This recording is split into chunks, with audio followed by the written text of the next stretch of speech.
एक राजा सुबह सैर करने के लिए महल से अकेला ही निकला।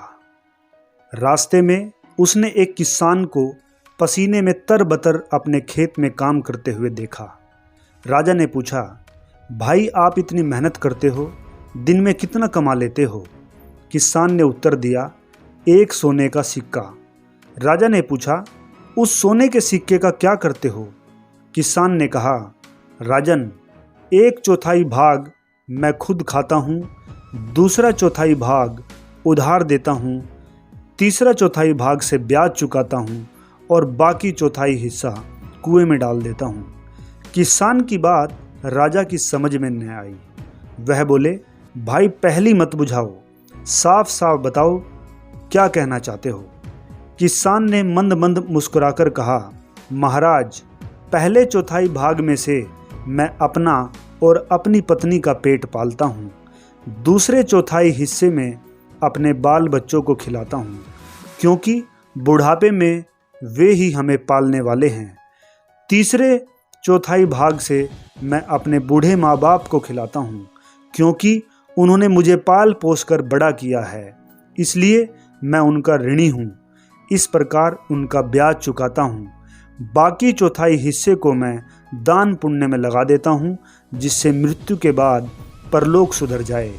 राजा किसान की ईमानदारी पर बहुत खुश हुए। दोस्तों देखो, जीवन का असली गणित तो यही है। हम गणित पढ़ते हैं, न जाने किस किस प्रकार की कैलकुलेशन, अनगिनत कैलकुलेशन, मगर जीवन की जो असली सच्चाई है, जो असली गणित है, वो तो यही है जो एक राजा और ये किसान का दृष्टांत हुआ। ये किस्सा ही असली गणित है। कैसे? क्योंकि यदि ये बातें हम अपने जीवन में अपनाते हैं, हमारा जीवन एक संतुलित जीवन होगा। परंतु आप देखें हमारा जीवन आज कैसे है।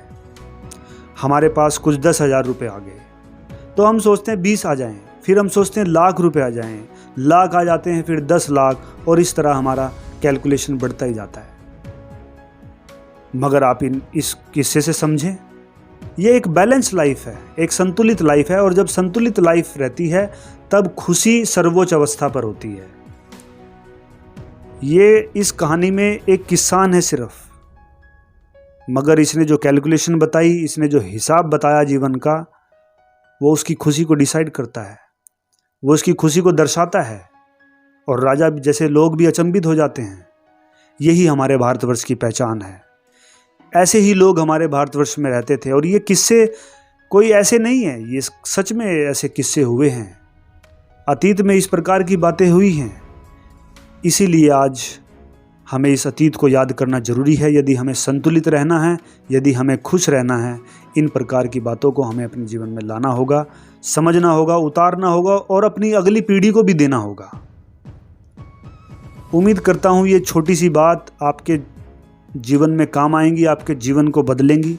अगर ये बात आपको पसंद आई है, इसे ज़्यादा से ज़्यादा शेयर करें, कमेंट करके अपना फीडबैक देना बिल्कुल भी ना भूलें, और चैनल को तो सब्सक्राइब जरूर कर लें दोस्तों, क्योंकि इस प्रकार की बातें आपको मिलती रहेंगी। इसी के साथ दोस्तों आज विदा लेता हूँ।